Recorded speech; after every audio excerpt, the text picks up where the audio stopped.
Bom, pessoal, boa noite para todos. É com imensa alegria que estamos de volta para realizarmos mais um estudo na Casa de Kardec, em torno do Livro dos Espíritos, que é a obra básica da doutrina espírita. Livro esse que foi editado em 18 de abril de 1857, portanto, inicia uma nova era para a humanidade com o lançamento desta obra.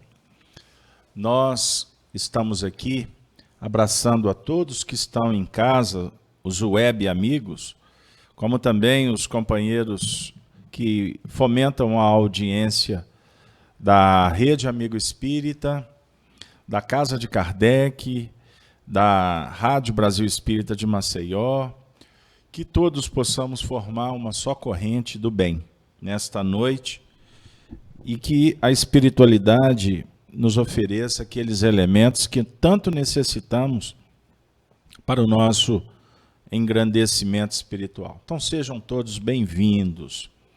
Bem-vindos à terra fantástica do Espírito. Tendo Allan Kardec, aquele diplomata que nos recepciona, e nessa embaixada do bem, que a gente possa penetrar nesse terreno extraordinário que é o reino dos espíritos. E nós estamos especialmente trabalhando o Livro dos Espíritos no seu capítulo 7º da segunda parte da obra, no tópico intitulado União da Alma e do Corpo.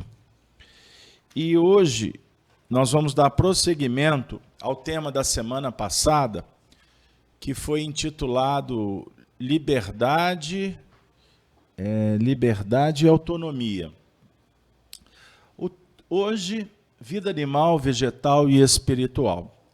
Então nós vamos procurar fazer uma conexão, e aqueles que não assistiram ao tema anterior, que possam acessar o nosso acervo, tanto na Rede Amigo Espírita, quanto no próprio site da FEAC, www.feac.org.br, na aba Palestras. Então, hoje, a questão que nós vamos trabalhar é a de número 353 até a questão 355. Eu vou ler as três e depois a gente inicia o nosso diálogo. Kardec formulou assim aos espíritos: uma vez que a união do espírito do corpo só se completa definitivamente depois do nascimento, pode-se considerar o feto como dotado de alma? Resposta: o espírito que o vai animar existe, de certo modo, fora dele. O feto não tem, a bem dizer, uma alma, visto que a encarnação está apenas em via de operar-se.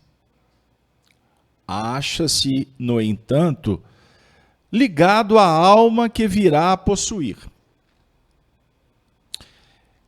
Eu vou rapidamente, só para a gente não perder, depois a gente amplia o comentário, mas essa resposta vem nos dizer o seguinte: no princípio da reencarnação, que o espírito que vai animar o feto, na verdade, ele já está vinculado, mas não significa que o feto já domina o espírito, ou seja, o espírito já está totalmente matriculado naquele corpo que está em formação. Ficou claro? Pois bem, na pergunta 354, Kardec continua no raciocínio da resposta. Como se explica a vida intrauterina? Resposta: é a da planta que vegeta. A criança vive a vida animal. O homem possui em si a vida animal e a vida vegetal que, pelo seu nascimento, se completam com a vida espiritual. Então, o próprio título do estudo já nos ajuda a iniciar o nosso debate. A vida uterina tem a ver com a planta que vegeta. Por quê? Vamos pensar. Por que será, Denise? Você veio mesmo? Pode responder para o pessoal que está em casa. Por que nós podemos associar com a planta que vegeta? Marcos? Eu estava aqui concentrada na minha ata. Oi? Agora foi? Eu estava concentrada na minha ata. Então, desata. Não desatou, não. Era para desatar a falar. Então, a vida, a planta vegeta. Vegeta em que sentido? Ela tem uma vida própria. Ela está operando dentro do plano de consciência dela, que ela dá conta, numa faixa inferior. Mas a vegetação aqui, a planta que vegeta, está dando uma ideia de que existe ali um processo em desenvolvimento. Ficou claro? E o desenvolvimento da planta tem a ver com a sensação, tem a ver com a respiração, não é? Com o metabolismo em si, luz. Oi? O tônus vital. Tudo tem a ver com a planta que vegeta. Então, o feto, naqueles primeiros movimentos, ele está ali nos primeiros momentos do seu desenvolvimento que se assemelha ao reino vegetal. Aí o texto continua dizendo: a criança vive a vida animal. Então vai entrar na sequência o desenvolvimento intrauterino, que nos remete ao reino animal também. Na verdade, não é que um começa para depois vir o outro. Remonta o desenvolvimento das espécies, tanto na estrutura vegetal quanto animal. Aí a resposta, observem bem como os espíritos são didáticos. Aí eles vão abrir um outro painel, a definir que o homem possui a vida animal, depois que reencarna. Está correto? E também a vida vegetal, correto? Como é que é o princípio da respiração nossa? O princípio da sensação. A nossa estrutura, no que remonta às faixas inferiores, representam a evolução das espécies. Eu não vou falar do mineral para não os confundir, mas a nossa estrutura biológica, ela é o ápice da evolução das espécies vegetais e animais. Por isso que os espíritos estão dizendo: o homem vive a vida animal e vegetal pelo seu nascimento e se completa com a vida espiritual. O que ele quer dizer com a vida espiritual? Nós podemos aqui, para simplificar, definir que a vida espiritual que ele quer dizer tem a ver com a nossa subjetividade, com os nossos sensórios que remontam a uma consciência desperta, raciocínio, pensamento contínuo, vida moral. Então, quando geralmente a gente se depara com o termo vida espiritual, a gente estigmatiza essa palavra e já logo projeta para o reino dos espíritos. E não está correto, porque nós estaremos limitando. Porque a vida espiritual tem a ver com a expressão mental, emocional, sensória do espírito, estando ele na carne estando ele desencarnado. Ficou claro? Olha como é que é simples. Então, com isso, eu vou dizer para você, Renata, que Renata é só a sua personalidade. Não representa a sua essência. A personalidade do João, da Maria, ou seja, que está nominada, que está situada em algum lugar, em algum espaço, convivendo com pessoas, com a natureza, com os animais, essa personalidade é um veículo que nós utilizamos como um carro para a gente fazer uma viagem. Então, quando eu desencarno, quando eu voltar para o mundo espiritual, não vai mais importar o seu nome Marco. Na verdade, não vai ter tanta importância mais o lugar onde você viveu, não é? Que nação, que idioma, a família, a sua profissão. Falar isso é meio complicado, porque eu vou mexer com o sentimento das pessoas. É aquele sentimento do apego. Não é? Não significa que você vai desgostar de admirar os espíritos que estão na sua família hoje. Eu não estou querendo criar uma ruptura aqui com o meu pensamento. Mas quando você chegar no mundo espiritual, você vai verificar que outras portas vão se abrir. Você não vai perder as suas aquisições, e sentimento tem a ver com este, vamos dizer assim, com esse desenvolvimento que nós estamos chamando de aquisição. Valores. Você não vai perder. Mas você estará sendo convidado para ter outro tipo de experiência. E com isso, reencontrar com espíritos que antes fizeram parte da sua história. Ficou claro? E terá a oportunidade também de estabelecer outros vínculos, outros laços. A vida prossegue. Ok? Ficou claro? Então, vida espiritual é vida moral. É a vida que tem a ver com o nosso psiquismo. Então, a mente, olha o que eu vou dizer, a sua mente é um corpo, é uma estrutura. Você lida com essa mente, você, inclusive, tem condição de expandir a sua mente, que a gente chama de consciência. A sua consciência, ela gerencia a sua mente, as suas sensações, os seus sentimentos. Quem que administra? O espírito. Aí agora eu começo a trabalhar a ideia da unidade, da individualidade.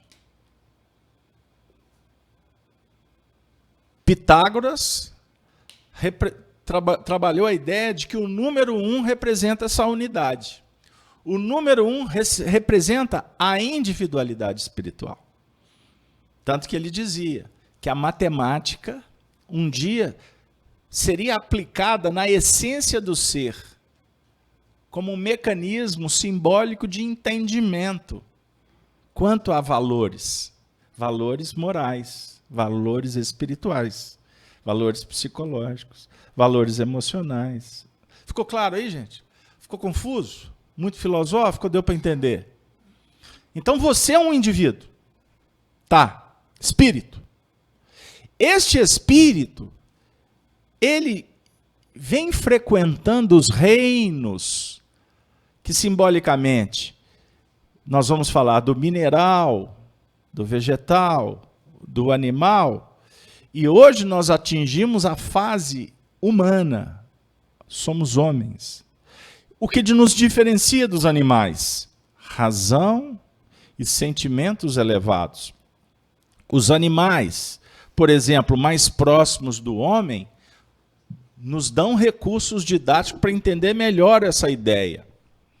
Então, nós temos dito aqui para vocês que os animais se movimentam impulsionados pelo medo e pelo desejo, pela dor e pelo prazer. O que nos diferencia dos animais? Que, além de termos ainda desejos, desejos e medo, temos também dor e prazer, o que nos diferencia dos animais é a nossa consciência. E essa consciência desenvolve uma faculdade muito legal, muito especial, que é a faculdade chamada livre-arbítrio. E, utilizando o livre-arbítrio, o que vai acontecendo conosco? Nós vamos descobrir e desenvolver uma outra faculdade chamada vontade. A vontade é diferente do desejo. O desejo do animal de se alimentar, de se agasalhar ou de perpetuar a espécie, que faz ainda parte da nossa realidade como pessoas humanas, o desejo ele vai sendo convidado para que a gente se desvincule, sem perder a referência do que nos atende apenas biologicamente falando, para manutenção, para conservação. Porque se a gente viver pautado apenas no interesse do sensório, eu vou continuar, por exemplo, vivendo do prazer e não vou compreender a importância que esse prazer é o pilar para que eu adquira outros níveis de realização. Está complicando? Não. Eu vou dar um exemplo. Nós nos alimentamos por necessidade. Está de acordo? Aonde que complica? Quando essa necessidade começa a ser impulsionada pelos sentimentos, pelas sensações, e que são sensações e sentimentos que podem ser prazerosos ou prazerosas, como queira. E aí a gente fica como que se sentindo muito confortado com esse prazer. Aí aquela alimentação que era para que eu pudesse me manter, eu começo a... É muito bom. Aí eu começo a abrir perspectiva para viver mais um pouquinho desse prazer. Então, se antes uma porção...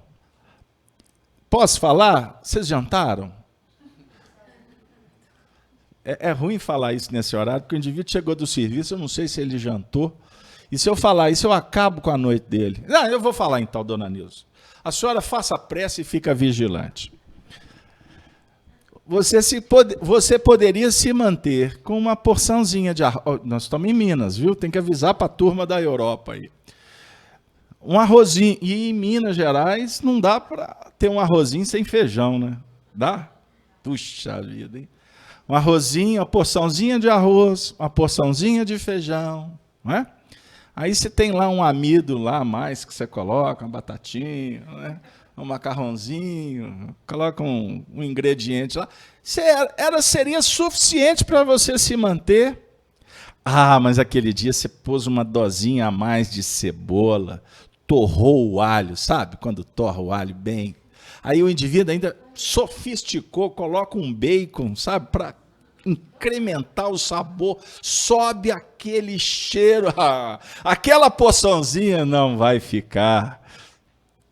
Não vai dar para você se apoiar só nessa porçãozinha, porque está muito apetitoso. É aí que mora o perigo.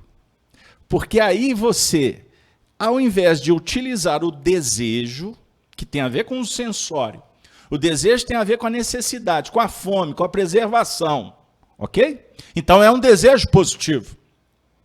Então o desejo chama.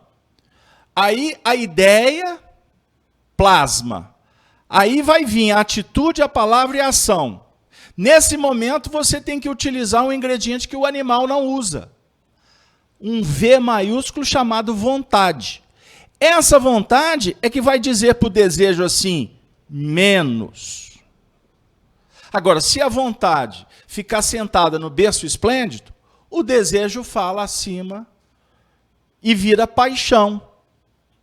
É o que a gente vai falar da paixão, que é um corcel que costuma ficar desgovernado. É um cavalo rebelde que está sem uma direção. Aí é que a gente se complica. Deu aí para esquadrinhar um pouco?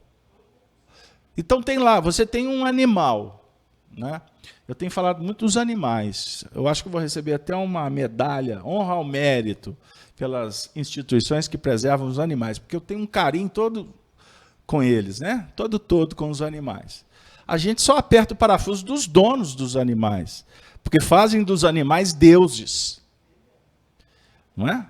E aí o animal vira Deus e ele esquece do marido, do filho, não cuida do menininho que está lá na porta pedindo alguma ajuda, mas o cão, ele gasta todos os recursos para pentear, para levar no pet. Não é? Ele para tudo para andar com o cachorrinho, mas não tem coragem de trocar a fralda do pai. Colocar a papinha na boca da tia que está precisando. É nesse circuito que eu entro, ficou claro? Eu acho que eu demorei alguns anos para conseguir explicar isso com mais clareza. É por falta de recurso didático. Mas agora ficou claro?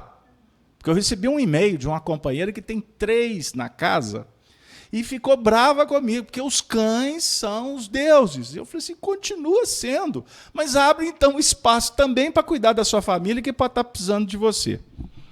No final, trocamos beijos e ficou tudo fraternalmente ajustado. Ok? Mas eu estou usando o exemplo para dar um recado assim bem direto, só um pouquinho. Então, eu queria que ficasse claro a questão da vontade.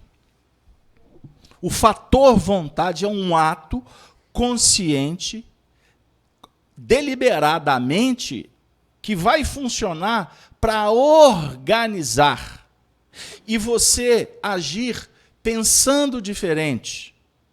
Você ser um ser que caminha para a humanização e não continuar alimentando ainda os princípios que nos vinculam na retaguarda animalizante.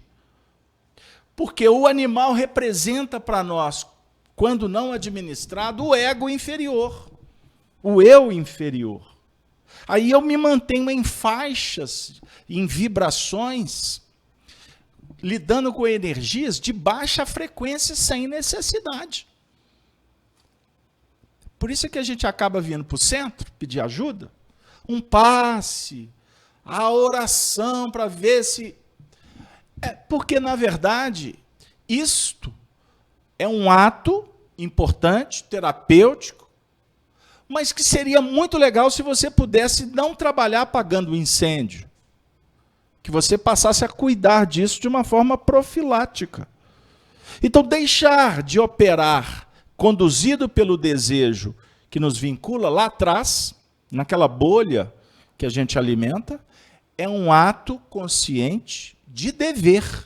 Nós devemos fazer isso, porque nós precisamos de qualificar a nossa vida. Ficou claro? Denise, pode falar. Vou daqui dar a voz para a Leila. É uma dúvida dela e de outros amigos aqui do chat. Você falou da ligação, para a gente não adiantar muito no estudo, você falou da ligação do espírito, da alma, né, com o feto. Aí a Leila perguntou como que seria essa ligação? Seria através de um fio, um cordão? Como que isso aconteceria? São filamentos energéticos, não é? Vamos pensar assim, no nosso sistema nervoso. O nosso sistema nervoso ele tem uma função precípua de manter a vida, não é isso? Ele vai definir a nossa vinculação, ou a vinculação dos sistemas entre si, favorecendo a própria corrente sanguínea, não é? Ou seja, oxigênio e alimento transitando dentro do nosso corpo. Mas o sistema nervoso hoje, com o advento da teoria espírita, ele, na verdade, nos seus feixes nervosos, é ali, naquele sistema, que o nosso corpo espiritual se vincula. Ficou claro? Não vou entrar no mérito de falar dos centros de força, porque senão eu vou complicar e vou desviar o assunto. Ok? Mas nosso sistema nervoso... Ali o corpo espiritual está vinculado por filamentos, porém não físicos, mas energéticos. Ficou claro? Então, quando nós temos a saúde mental, equilíbrio psicológico, espiritual, a tendência é que toda a orquestra funcione de uma forma a que a musicalidade só traga benefícios. A saúde é algo de especial para que a gente possa operar na Terra. Vocês estão de acordo? Então, isto parte principalmente do psiquismo. Tanto que nós vamos encontrar nos princípios da própria medicina, inclusive homeopata, a teoria de que a mente sã, o corpo há de ser sã. A homeopatia, como, por exemplo, o magnetismo de Mesmer, que são duas ciências irmãs ao espiritismo, quando nós vamos fazer um tratamento, a proposta é que nós consigamos encontrar um certo nível de equilíbrio para acionar a nossa vontade, ou a fé, como queira, para que nós mesmos encontremos a solução dos problemas. Parte daqui. Ficou claro? Diferente da medicação alopata. Esta vai atuar no seu corpo diretamente. A homeopata, ela vai trabalhar nos chamados princípios ativos que tem a ver com o seu corpo espiritual e com a sua mente. Ficou claro, gente? Posso prosseguir? Então, um abraço para a Leila. Viu, Leila? Muito obrigado pela sua participação. Então, a vida espiritual ficou clara, que é a vida moral, certo? Pergunta 355. Há, como revela a ciência, crianças que não são viáveis desde o ventre materno? Com que finalidade isso ocorre? Isso ocorre frequentemente.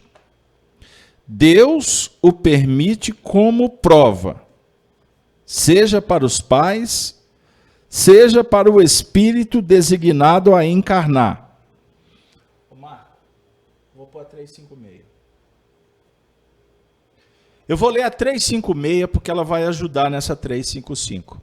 Combinado? Vamos lá. Haverá natimortos que não tenham sido destinados à encarnação de espíritos? Resposta: sim. Há os que jamais tiveram um espírito destinado aos seus corpos. Nada devia cumprir-se neles. É somente pelos pais que estas crianças vêm ao mundo. Agora vai dar. O texto aqui vai ajudar. Uma questão está plenamente conectada com a outra. A definir o seguinte, falando de uma forma bem simples e inteligível. Existem gravidez que não tem vínculo espiritual. O feto é gerado, ele começa o seu desenvolvimento, mas sem uma presença espiritual. É possível acontecer. Mas são casos raros. Por quê? A tendência é que o feto se desenvolva sobre os princípios regentes ou definidores do psiquismo que está nascendo. Ficou claro? Ou seja, no momento da concepção, lá quando o esperma, óvulo, aquele processo que todos conhecemos, ali surge a vida. A vida que já estará sobre a regência determinante de um psiquismo que vai nascer. Aí, até aqui deu para entender? Pois bem, então, desde o primeiro momento até o nascimento, o feto, o embrião, feto, que vai desenvolvendo no ventre materno, ele é desenvolvido pelo psiquismo, pela mente do reencarnante. Certo? Então o espírito está ali. Tanto que a mãe durante a gravidez, ela vive um fenômeno espetacular que a gente pode chamar de um fenômeno mediúnico, por que não? Em que sentido? Que o espírito reencarnante, ele passa a coabitar no campo mental de sua mãe, ou daquela que vai hospedá-lo, para que ele se desenvolva. Então a mãe, além de oferecer o ambiente físico, ela também oferta o ambiente espiritual. Ela vai acolher o espírito reencarnante pelos seus sentimentos, pela sua dinâmica de pensamento, que favorece de uma forma eficiente para o desenvolvimento daquele que está dentro desse campo de irradiação mental. Isso tudo, inclusive, explica, justifica para nós por que as mães vivem um fenômeno de alteração, por exemplo, da maneira de pensar. O raciocínio pode ficar mais rápido, mais lento. Ela pode se sentir mais ativa ou mais passiva, mais reflexiva, mais intuitiva. Porque vai misturar a realidade dela com a realidade de uma mente que algumas conseguem até perceber que sobrepõe as destas. Então, dependendo do espírito reencarnante, se é uma personalidade muito forte, ele quase que atuar de uma forma como que até a gerenciar em alguns momentos a performance mental da mãe. Isso acontece, certo? Então, aqui eu não vou abrir demais, mas é só para dar uma ideia, que os dois vivem um acasalamento psíquico muito especial.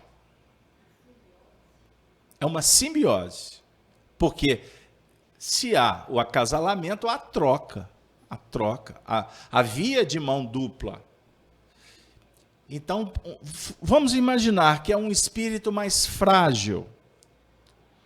A mãe pode ter uma atuação muito ajustada, inclusive para auxiliar no próprio desenvolvimento da estrutura física, do embrião que está ali, dentro de toda aquela bolsa de muito carinho, de muito amor. Ou seja, a fé, a esperança, o pensamento retilíneo, a conduta moral, o equilíbrio da mãe, a bondade, é uma enxertia. É, sem dúvida alguma, uma enxertia psíquica. E que favorece, costuma, não só por alguns anos, por uma vida inteira, ou até por muitas encarnações, esta influência pode auxiliar em benefício daquele espírito que se vinculou a esta. Por isso é que o Chico, dentre tantas coisas que ele falava sobre as mães, ele as reverenciava como uma tarefa incomparável na Terra. O amor da mãe para com o filho é o amor que mais nos conta poeticamente do amor de Deus para conosco. E eu estou me referindo às mães, no seu sentido lato da palavra. Mãe,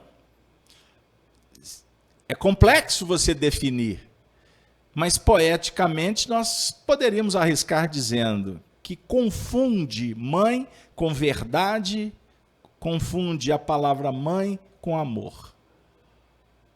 Certo?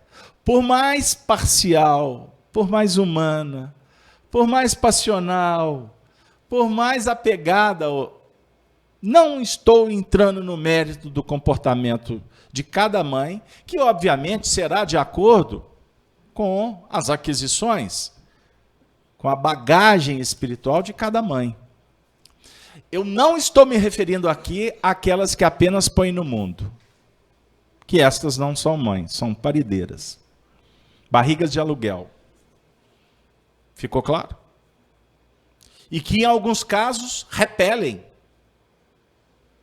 rejeitam os rebentos. E o assunto, semana que vem, eu vou acabar tendo que perpassar com muito cuidado, porque nós não entramos no âmbito do comportamento, das escolhas. A gente esquadrinha que existe escolha, que existe resposta, que existe responsabilidade, que existe sofrimento, que existe alegria.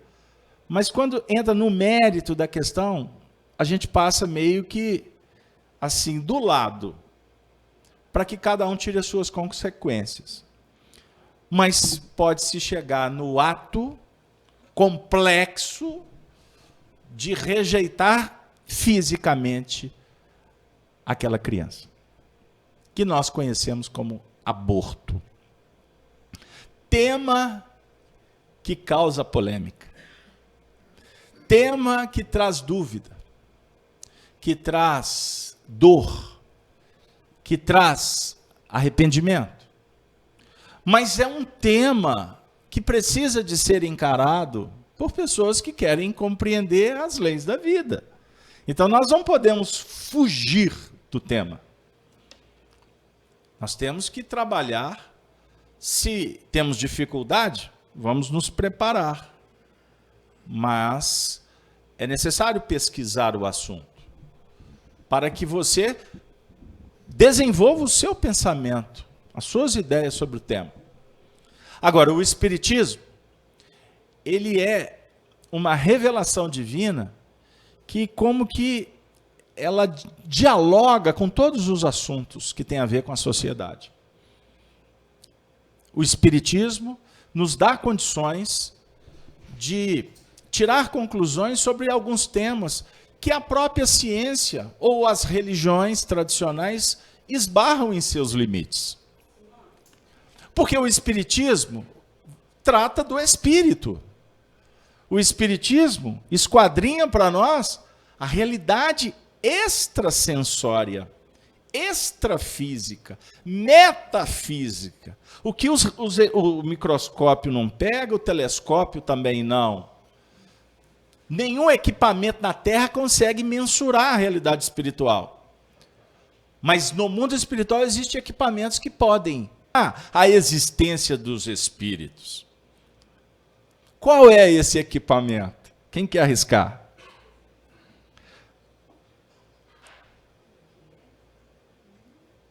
A mediunidade. O sexto sentido. Você comunica com os espíritos. Isso não é privilégio. Todos nós somos sensitivos. Bem-aventurado quem compreende, estuda e educa. Porque qualquer instrumento precisa de afinação, precisa de cuidado. Se não tiver o ajuste, aqueles que vão usar podem ser homens brutos, que somos nós mesmos, que vamos rebentar a corda do violão, vamos estragar o equipamento, não observando como que funciona a partitura, a disciplina ou o equipamento. Ele é feito do quê? Então nós temos que estudar isso. É muito simples. E o Espiritismo não é uma ciência ocultista, como fora, e o é ainda muitas ciências, que para você acessar, você precisa de uma especialização, de um regime de inicialização, ou de iniciação, regras rígidas, em alguns casos, que são respeitáveis, porque cada um interpreta de acordo com a sua necessidade, o seu poderio. O Espiritismo veio explicar academicamente, sob o ponto de vista que é uma ciência, e não academicamente no sentido de ser em universidade. Porque tem até uns espíritos que querem fundar faculdade espírita. Puxa vida, não está entendendo bolufas do que é o Espiritismo. Que é uma ciência que teve como berço Sorbonne. Era uma das matérias. E a definir que o Espiritismo é uma ciência que veio dialogar com a filosofia, que veio dialogar com a física, não é? Sob o ponto de vista de uma realidade, de consequências, de causas. Então, é uma ciência filosófica que trata da psicologia, da essência de tudo. O Espiritismo dialoga. E o Espiritismo é um ingrediente que as outras ciências não possuem, que é a teoria do fluido cósmico universal, uma energia que a física ainda não consegue mensurar, e a sua mente opera com esta energia. Você pode mudar, você pode alterar painéis. Não foi o que Jesus fez? Jesus não transformou água em vinho, não conteve as ondas bravias, rebeldes do mar, ele não andou por cima das águas. São fenômenos que, para os místicos, ou para quem não compreende, tidos como milagres. E não foram milagres. Milagre, ou sobrenatural, ou fantástico, é para quem não domina, para quem não conhece. Então, para Jesus é uma ciência como nós dominamos as ciências na Terra. Então, nós, no Espiritismo, estamos entrando num processo para compreender como é que funciona. Porque sem compreender, tudo fica mais difícil. A gente acaba ficando como joguete na mão das forças, que para nós são sobrenaturais. Não é assim na Terra? Como sociedade, como indivíduos, muitas vezes a gente opera porque tem um software, um programa de computador que a gente só aperta um botão e a vida se resolve. Existe um software na sociedade que é a da convivência. Software social. Você aperta um botão, vou sair de casa. Vou para uma festa, por exemplo. Aí chega na festa, o software faz tudo por você. Tudo funciona. Aí como que a gente sai, geralmente, depois que o software atuou, acabado, cansado, sofrido, com mão vazia, atada, brigando, arrependido, não é assim? Funciona? Porque você se encaixou num sistema no qual você é um simples fantoche. Nós somos subprodutos de uma sociedade, inclusive corrompida. E a gente não se dá conta disso. Lembram que semana passada nós falamos do reino da imagem, da bolha da ilusão? A gente acredita numa série. Nós temos as crenças, que elas são crenças ilusórias, que têm prazo de validade. Quando a gente descobrir que essas crenças não têm nenhum sentido, acreditar na mentira, mentir. Porque se você acredita, você mente. E você está sujeito à mentira. Está de acordo, Renata? Não é assim? Quer ver um outro exemplo? Na sociedade, que o software nos dá prontinho. Observe bem que muitas vezes lá na nossa casa tem um guarda-roupa, que tem um departamento desse guarda-roupa, que na verdade não é um guarda-roupa, é um guarda-máscara. Na sua casa tem? Na minha tem. Guarda-máscara. Sabe aquelas máscaras de carnaval? Não é? Cada dia uma máscara para o carnaval. Nós temos as máscaras sociais. A máscara para colocar para vir para o centro. A máscara para ir para o trabalho. A máscara de bonzinho.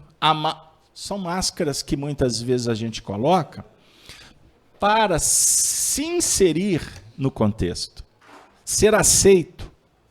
Ser aplaudido. Ser vitorioso. São máscaras que, na verdade, não representam a nossa essência. São máscaras que a gente coloca querendo ser o que a gente não é. Certo? E o interessante é que no convívio social, desse software, o que acontece? As pessoas que convivem conosco sabem quem somos e as máscaras que nós estamos colocando. o que nem sempre nós conseguimos identificar. O que nós somos, mas as pessoas conseguem. Eu estou falando sobre o ponto de vista de comportamento, certo? Não estou falando sobre o ponto de vista de conhecer com profundidade. Porque se eu não me conheço, também eu não conheço o outro. E é um equívoco afirmar, eu te conheço. Conhece balela. Você está, na verdade, identificando comportamentos que se repetem há anos. Mas isso não significa que você conhece a essência do indivíduo. Ficou claro? Aí como que funciona as concessões, a negociação social? As pessoas sabem que você veste uma máscara, elas conseguem identificar e elas se relacionam com você sabendo que se elas apoiarem a máscara que você está usando, elas vão conseguir te manipular. Aí como que funciona o processo? Quer ver uma máscara que é boa, que é uma baita armadilha? Uma armadilha muito sofisticada, muito legal. A máscara da vaidade. Coloca essa máscara da vaidade para você se apresentar. Aí é óbvio que alguém vai falar assim, fulano é vaidoso, não é? Quer ver como é que pega ele? Aí chega e fala assim, nossa, fulana, que vestido lindo. Olha o seu brinco, bilu, bilu, bilu, teteia. Ô Marcão, eu peguei isso agora, viu? Hein? Como você é bela. Como você é inteligente. Você é uma pessoa muito especial. No meio espírita, quer ver, Denise? Que palestrista admirável. Eu já escutei coisas assim. É um ser iluminado, representante dos espíritos. E o indivíduo, ele acaba até ajustando a camisa. Que isso, minha irmã? Eu sou apenas um médium. Eu sou um instrumento que os espíritos manipulam. Eu não sei nada, eu não tenho inteligência. Depois que eu saio daqui, eu sou um Zé Ninguém. Mas você acha realmente que eu sou um enviado? Então fica um jogo de mentiras. Fica um jogo de mentiras. Sêneca dizia que os bajuladores são como insetos que ficam colados na orelha daqueles que amam a glória. Bajulação, na verdade, é uma manifestação psicológica de um indivíduo que sabe do ponto fraco, que se apoia para manipular, para se aproximar, para conseguir alguma coisa. Sabe aquela história lá no serviço que tem aqueles papos do puxar a sardinha para o lado do chefe? Né? Ele não puxa para o lado dele, não. Ele é um bajulador de marca maior com o chefe. Mas por que alguém puxa a brasa para o lado do chefe?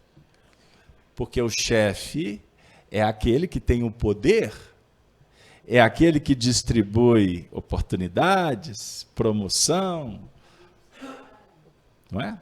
E vai favorecer para o menor esforço. Pegaram aí? Então, isso é um assunto que a gente trata até com uma certa ironia, de uma forma brincalhona, para a gente não levar no sentido do pé da letra e sairmos daqui de cabeça baixa. A ideia não é essa. A ideia é que a gente precisa de refletir sobre como nós nos movimentamos, porque o Evangelho, repito, ele é um convite para a gente entrar, para a gente pisar numa terra mágica, uma terra encantada, porém desconhecida, que é o seu mundo íntimo. Você não conhece. Alice no País das Maravilhas, hein? É exatamente o nosso objetivo. Mas para se tornar Alice no País das Maravilhas, depois a gente fala desse mito, né? Dá para extrair muita coisa também.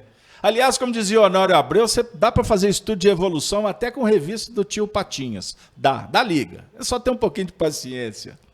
Mas a Alice no País das Maravilhas, ela pode representar o glamour do menor esforço, como pode também representar a conquista, dentro dos planos do mérito, do esforço, para vencer a si mesmo. É mágico, é misterioso? É, mas também é encantador.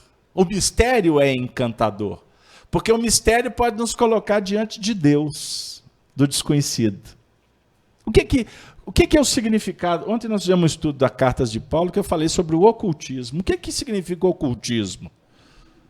Muitas pessoas interpretam isso porque a palavra foi esvaziada no mundo ocidental.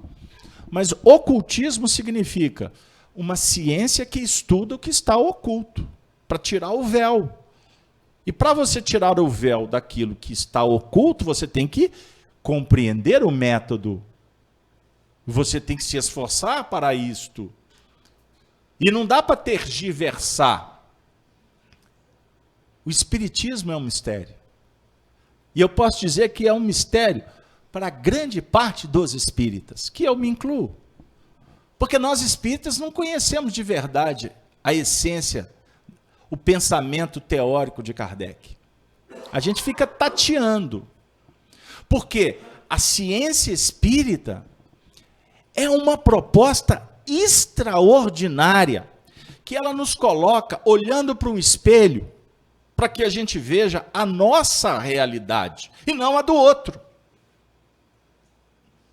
Quem é você?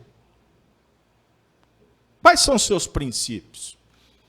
Todo dia, quando você abre o Livro dos Espíritos, o Evangelho segundo o Espiritismo, a Gênesis, seja a obra de Kardec que você escolher, essa obra vai te dizer assim: abra com amor, mas abra em busca da verdade e não do prazer.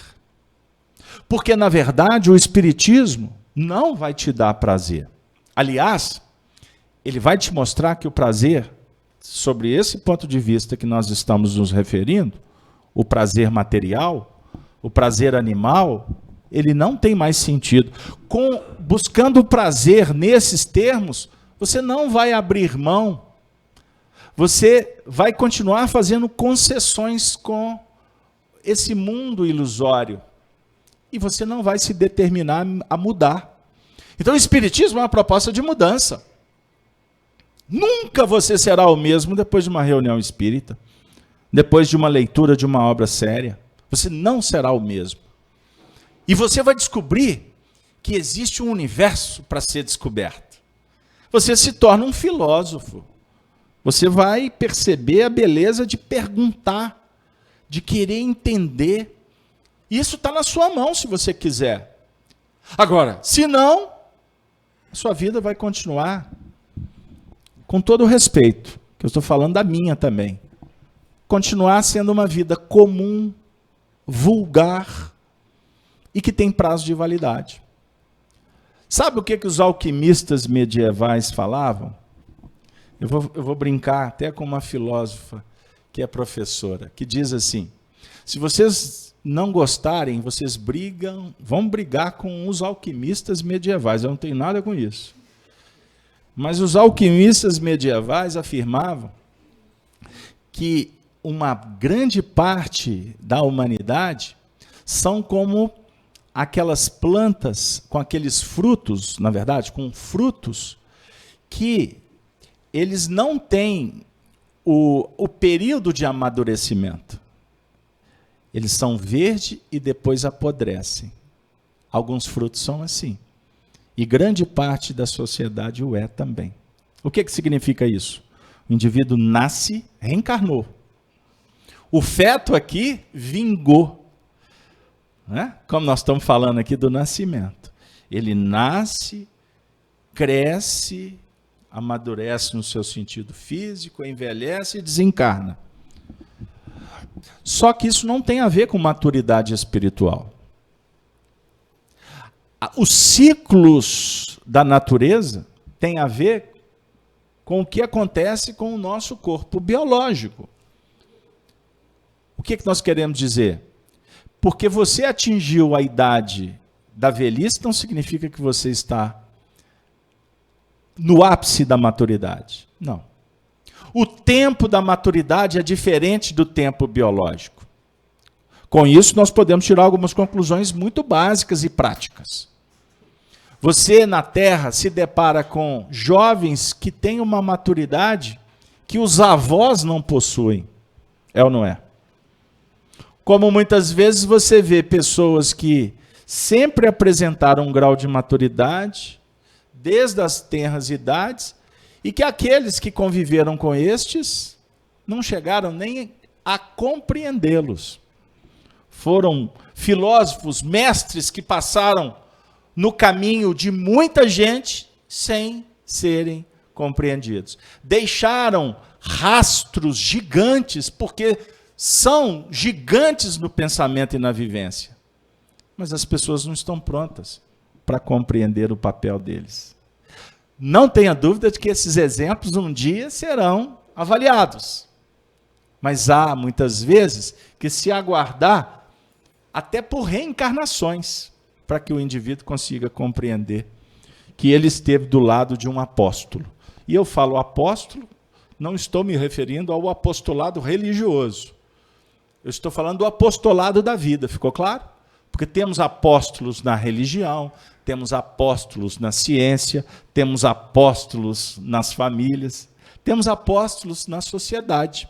Geralmente são incompreendidos, porque vivem no futuro, enquanto aqueles que estão no dia a dia estão vivendo no passado das priscas eras de um mundo de barbárie, de um mundo de violência, de um mundo de indiferença. A única diferença é que se antes eu tinha uma biga, hoje eu posso estar andando de Cadillac, nossa, Fusca, Ave Maguete, Fiat Uno 147, Chevette, Caravan 2.0, lembra? Opaleira. Ah, Marcão. Eu falei do Maverick? Falei também. Não, o Casalberto, isso é muito antigo. Né? Galaxy, né? Rural. Não, Casalberto. Vamos falar assim de um Porsche, de uma BMW. Né? Fala aí de um carro aí, de um Corolla. Né? Fala aí de um Tesla. É isso aí? Beleza.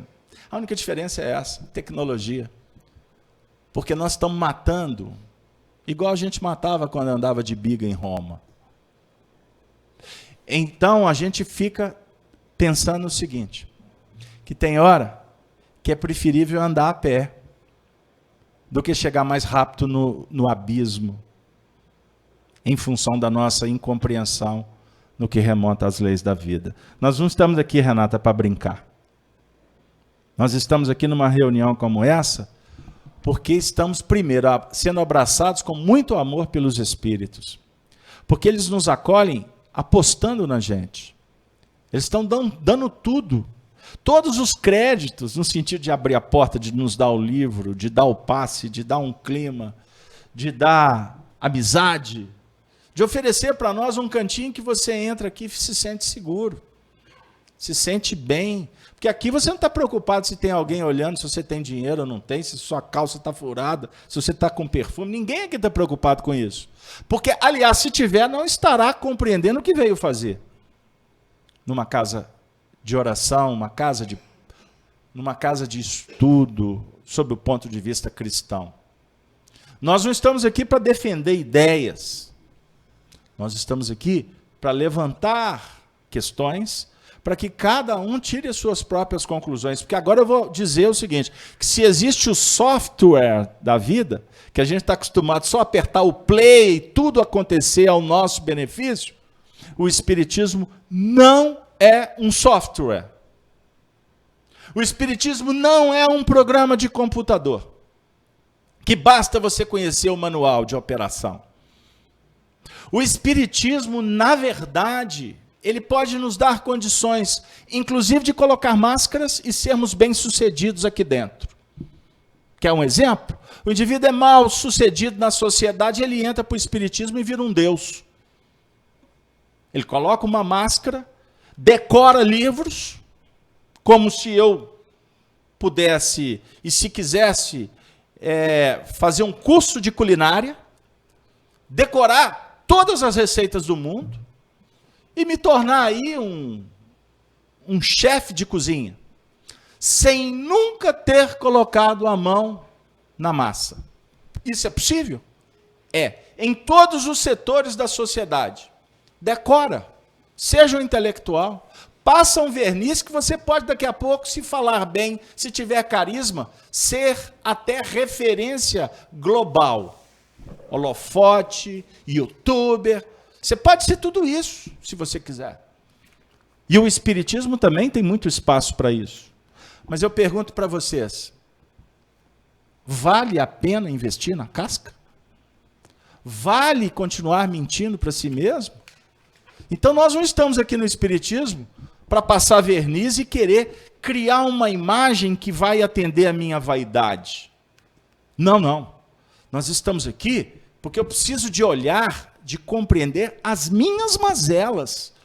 Eu tenho que aprender e ter coragem de olhar para os meus defeitos. E não entrar aqui e fingir que está tudo bem. Ah, eu vou lá, tomo um passe, está bom demais. Ok, se quiser, a casa está aberta. Todos seremos acolhidos do mesmo jeito, porque ninguém vai te perguntar o que tu está fazendo. Você está mudando, Denise. Denise, você está progredindo. Alguém te pergunta sobre isso? Ninguém. Porque essa avaliação, esse diálogo, ele é pessoal. Ficou claro? Agora, fingir, como afirma na gíria, né? Fingir de morto, uma hora alguém descobre que tu está vivo. Aliás, que você é vivo. Não é? Empurrar a bagaça para o outro. Não é? Ele está aqui para fazer a tarefa, não, mas você carrega a panela, eu não posso. Tem problema na coluna, tem nada. Você lava o banheiro, não, eu não posso porque eu estou resfriado. Você está mentindo. Pegaram aí aonde que eu quero dizer? Eu estou colocando o centro espírita apenas como referência. O filósofo, a filosofia da vida, a encarnação, está nos convidando para a gente olhar para o que a gente não compreende e tentar colocar um colírio, uma lente diferente para ver. Mas não basta ver, você tem que correr atrás, você tem que fazer. Buscar a verdade é se tornar verdadeiro. Puxa vida, hein, Denise? Ô, Denise, você não me ajuda, Denise. Desata, fala aí, traz o chat. O João, ele trouxe uma questão aqui bem interessante, que vai contribuir bastante para o nosso estudo. Aí você traz e comenta. O João, de Florianópolis. Segundo o psicólogo Vitor Antemori Rossi, as máscaras são as múltiplas personalidades que exercitamos na construção do homem integral e fazem parte do nosso momento evolutivo. Eu até curti o comentário dele e fiquei pensando quantas questões nós temos que ainda desenvolver em nós, mas sem desculpismo, sem criar condições, né, de não fazer. Mesmo que demos poucos passos, pequenos passos, mas que façamos. Isso foi dito aqui no chat também, a questão da nossa responsabilidade de evoluir um pouco mais, sem imaginar grandes transformações, mas ir nos conhecendo melhor, nós vamos conseguindo trabalhar as nossas deficiências. A questão dos arquétipos, nós temos vários tratados de psicologia que, na verdade, o companheiro citado é um intérprete que respeitamos e o conhecemos, sabendo do seu esforço, da sua competência, mas gostaríamos de dizer o seguinte, eu não sei em que contexto que o companheiro falou do assunto, e eu acredito que o que eu vou dizer vai corroborar com o que ele falou e não contradizer. Mas eu quero afirmar o seguinte, se você descobre uma máscara, você não pode alimentá-la, porque você não estará sendo verdadeiro. Eu estou aqui para tirar a máscara. Qualquer subterfúgio é fuga. Agora, existe um fator chamado misericórdia, bondade. Você não pode ser carrasco de você mesmo. Você tem que ser verdadeiro. E dando a César o que é de César, a Deus o que é de Deus.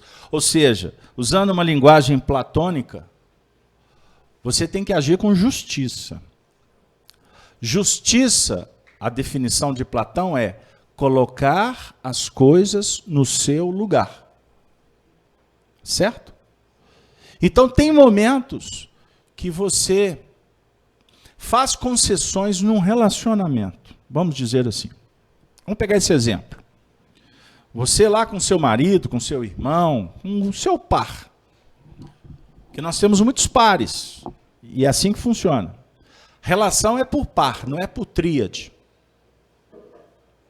Eu posso estar debatendo aqui em 3, mas cada diálogo ele é par. Unidade lidando com outra unidade. Se eu falo, você ouve. Quando você fala, eu ouço. Ok? Ficou claro? Então, cada momento que eu endereço uma mensagem, ela é particular. Eu estou falando aqui para um todo. Ok? Aí agora, como eu estou falando para um grupo, eu estou reconhecendo o meu papel como alguém que distribui mensagens. E que cada um acolhe conforme sua necessidade e o seu interesse. Ficou claro? Então, eu, como expositor, não tenho autoridade para falar. O Eduardo, a mensagem para você é essa. Não tem. Porque eu não sei qual que é a necessidade do Eduardo. Eu não sei qual é a mensagem que ele precisa. Se está na hora dele receber a possível mensagem. Ficou claro? Então, quando eu estou me relacionando a dois, é um casal. Ficou claro? Adão e Eva. A mulher tem o papel como sentimento de ser criadora. O homem tem o papel de impulsionador, de alimentar com energia. Isso não estou falando de gênero, homem e mulher, não. Eu estou falando das forças masculinas e femininas que todos nós temos dentro da gente. Masculino a representar a razão, feminino o sentimento. Ficou melhor assim? Pois bem. Então, o que ele está colocando é que todos temos máscaras, que elas compõem o nosso universo de consciência atual, que fazem parte, portanto, dos nossos processos. Ok, muito bem. Eu ajo de acordo com o ambiente. Eu vou lidar conforme as pessoas. Voltando ao relacionamento.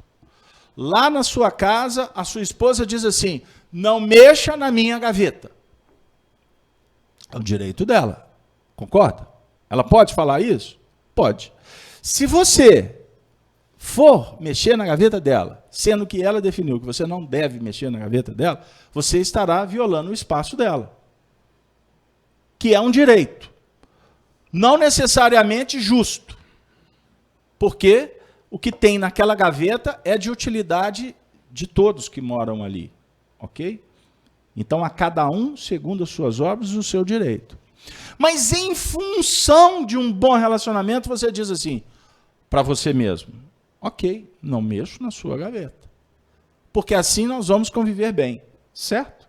É justo? É razoável? Faz parte de uma regra que foi combinada. Quando a gente não tem condições de estabelecer regra, a gente vive na chamada anomia. Nós estudamos aqui semana passada. São aqueles espíritos mais simples, que não estão muito interessados, porque não despertaram por uma regra social de boa convivência, de equilíbrio de natureza. Então eles ficam ali como crianças brincando com bolinhas. Estão lembrados que nós trabalhamos isso aqui semana passada? Um estágio mais adiante da criança, ela vai entrar na época da chamada heteronomia, onde ela começa a se socializar com outras crianças que também brincam com bolas, e as mais velhas já impuseram uma regra, as mais novas vão agir conforme a regra, certo? Heteronomia. A grande parte da sociedade vive nesse regime. coação, regras e respeito, impunidade ou punição, premiação. A grande massa vive assim. E nesse sistema a gente cria máscaras para ajustar. Então, eu vou pular carnaval. Hoje é seu dia de ser o rei Momo. Hoje é seu dia de ser o palhaço. Então você vai colocar máscara para se ajustar àquela dança, aquele dia, aquele bloco caricato. Sabe como é que surgiu o carnaval? Dizem que nas tradições antigas, a Saturnália, né, no final que definiu o início do carnaval, que é a festa da carne nada vale, qual que era a ideia na Roma antiga? Olha, aqueles dias que sobraram do calendário romano, nós vamos inverter o papel na sociedade. O rei será o palhaço será o rei. O mecânico de biga será o padeiro será o mecânico de biga. E nós vamos brincar assim durante 4 dias, ou uma semana, seja o tempo que for.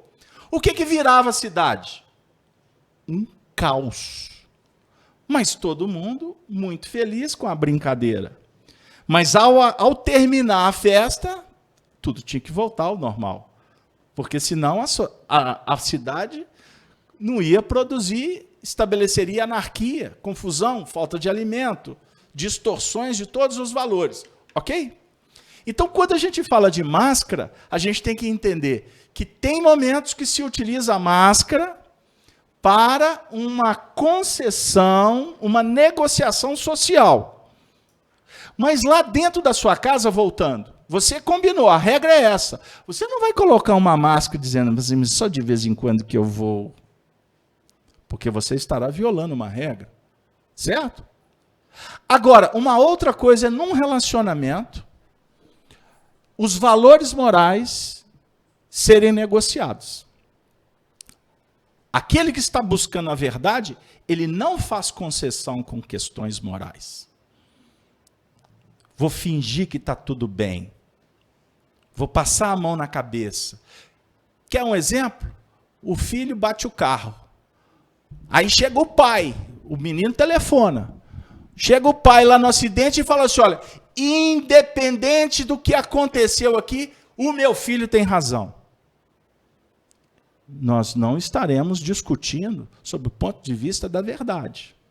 Então, ali tem uma distorção. Então, essa máscara de capitão, de Deus, de poderoso, é uma máscara que é igualzinha à máscara que se usa nessa inversão de valores do carnaval. Certinho?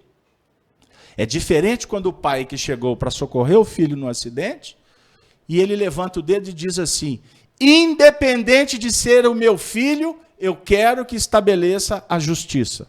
Cada coisa no seu devido lugar. No relacionamento, o que o Evangelho propõe para nós? Que não façamos concessões no que remonta à ética, à verdade e à moral, independente de qualquer argumento. O advogado, por excelência, deveria ser assim. Ele jamais defenderia a mentira para convencer o juiz ou o júri. Jamais. Não é bem assim que se convencionou. E eu não quero entrar no mérito porque não é a minha área. Da mesma forma, as outras profissões. Da mesma maneira, o marketing, que inventa uma máscara, uma imagem para convencer. É o negociante, o comerciário, que sabe que o indivíduo não precisa, mas para ele sobreviver, ele empurra um produto no indivíduo. E aquele que comprou, mas por que você comprou se você não precisa? Você foi convencido tão fácil, mas é assim mesmo. Ou seja, a verdade, a justiça, ficaram de lado em nome de uma bolha ilusória, ou de máscaras que a gente ainda sustenta para garantir um status quo na sociedade. Você tem que fazer concessões, você tem que abrir mão do que você entende ser o melhor, o justo, o belo, para continuar amiguinho dela? Isso é uma agressão psicológica, espiritual. Isso é brigar contra o Espírito Santo. Agora eu vou usar um termo evangélico. Jesus diz assim: o único pecado é erro, tá bom? E erro, na verdade, é distorção do que é verdade.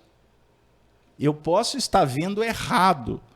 Todo mundo está vendo o microfone e eu, míope, com problema visual, não estou vendo o microfone, eu estou vendo um objeto preto. E posso definir esse objeto e todo mundo vai falar assim para mim: não, isso é um microfone. Aí, se eu não tiver elementos para confirmar que é um microfone, eu vou continuar achando que é um pedaço de pau preto. Então, isso é um erro, é distorção da verdade. Ficou claro? Então, Jesus diz assim, que a única distorção, o único pecado, para ficar literal, que não é perdoado, é pecar contra o Espírito Santo. Isso é um dos maiores emblemas, das maiores dificuldades de interpretação do Evangelho. Que durante muito tempo a gente falava assim, ó, blasfemou, vai para o inferno. O outro soltou um vídeo lá que o companheiro diz assim, eu cultuo o demônio, tá lascado, esse aí não sai. Não é assim que a gente fala?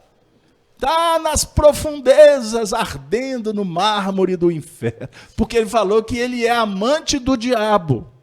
Como se Deus, como se as leis da natureza estivessem todas abaladas porque o indivíduo... Bora lá, né? Bora lá. Tem muita gente que fala que cultua o diabo, que faz coisas espetaculares, que muitos que afirmam outros que são santos, que não movem uma palha para sair de casa.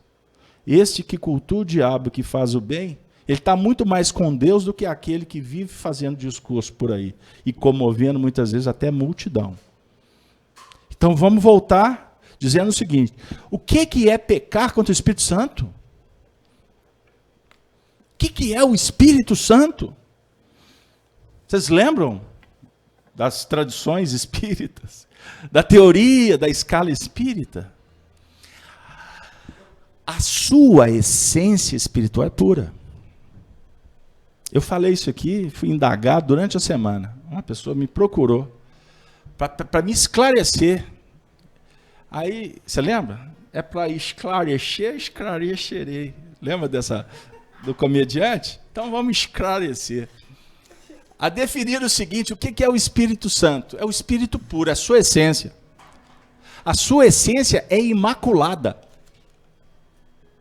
O seu espírito não é corruptível. Ele é indestrutível.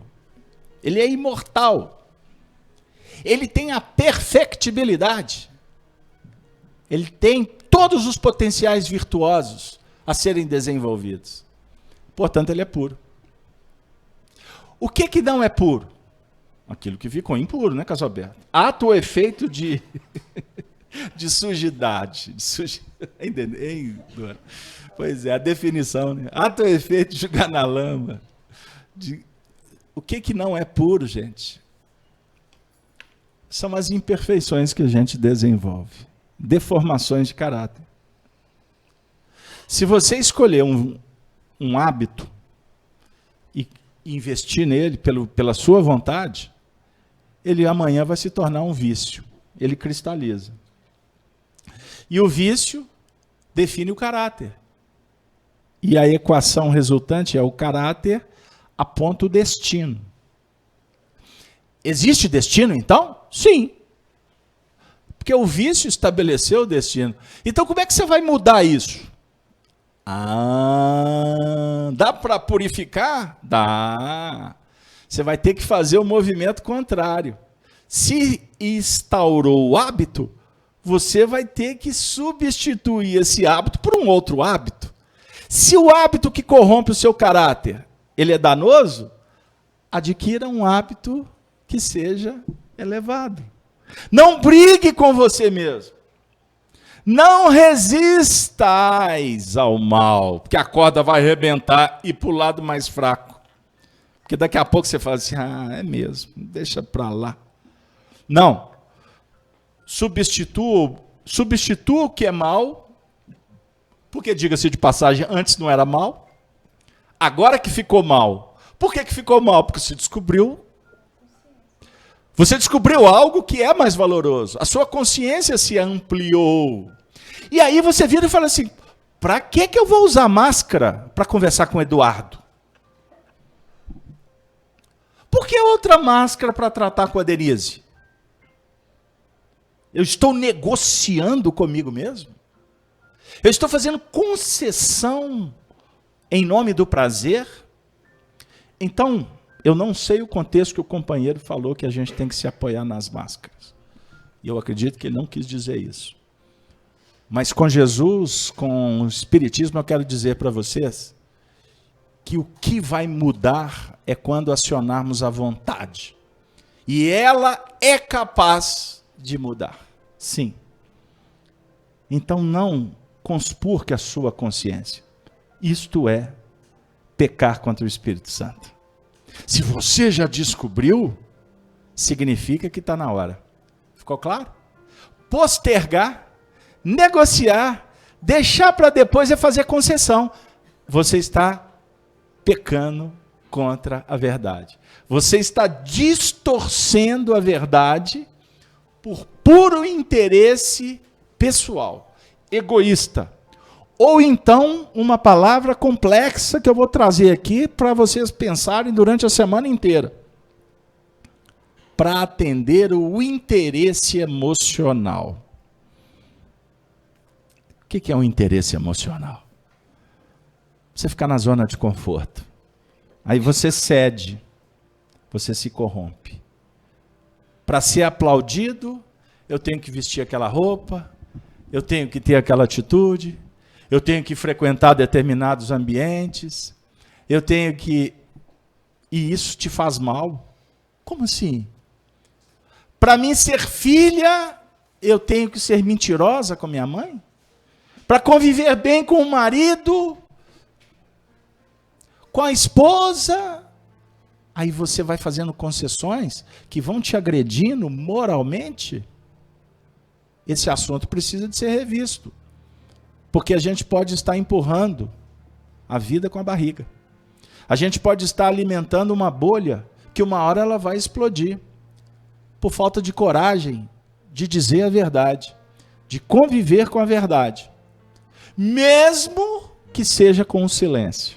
Porque não significa que para trabalhar a verdade, você tem que pegar o microfone ou a espada. A verdade, ela é perfeitamente administrada pelos bons sentimentos.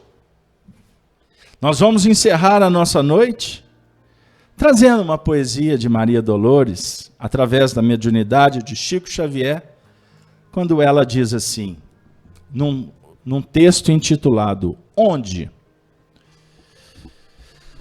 Onde escutes a voz que blasfema, ironiza, amaldiçoa, não ponhas discussão agravando o azedume. Ao invés do revide, usa sem mágoa o verbo que abençoa. Onde o crime enlameie, com temerários ímpetos de fera, a face da existência, não atires instinto contra instinto, semeia a tolerância, ajuda e espera. Onde o erro domine, entretecendo cárceres e dores, não deites pedras no caminho alheio, patenteia a verdade sem reproche, dando bondade e luz para onde fores. Onde o fracasso grite, no cortejo de sombras em que avança, não repouses no chão de desalento, a ninguém desanimes e recupere o clima da esperança. Onde o mal apareça, azorragando o mundo sofredor, procuremos com Deus a infinita bondade e sejamos em paz pelos dons do serviço, uma bênção de amor. Aonde a dor, recordemos do amor, pois o Senhor sempre vai nos acudir para nos apontar a senda redentor. Aquele projeto que vai nos auxiliar nessa descoberta da luz. Sem ela, continuaremos tateando na sombra. Com ela, encontraremos Jesus. Que Deus nos abençoe. Eu agradeço o apoio, as vibrações, a presença de todos, em mais uma noite encantada, em que o Evangelho abre as cortinas para conseguirmos ver um pouco além. O mundo que nos aguarda. Um tempo de paz, de esperança, e que as flores do caminho possam enfeitar os nossos sentimentos e que tenhamos sempre a esperança como guia e a caridade como as notas que felicitam e que preenchem o vazio diante de tanta dor.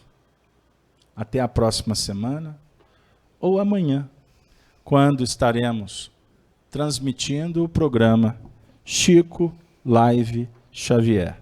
Para isso, se inscrevam em nossos canais para que vocês acompanhem às 17 horas a transmissão. Boa noite para todos. Boa noite, Beto. Obrigada pelo estudo.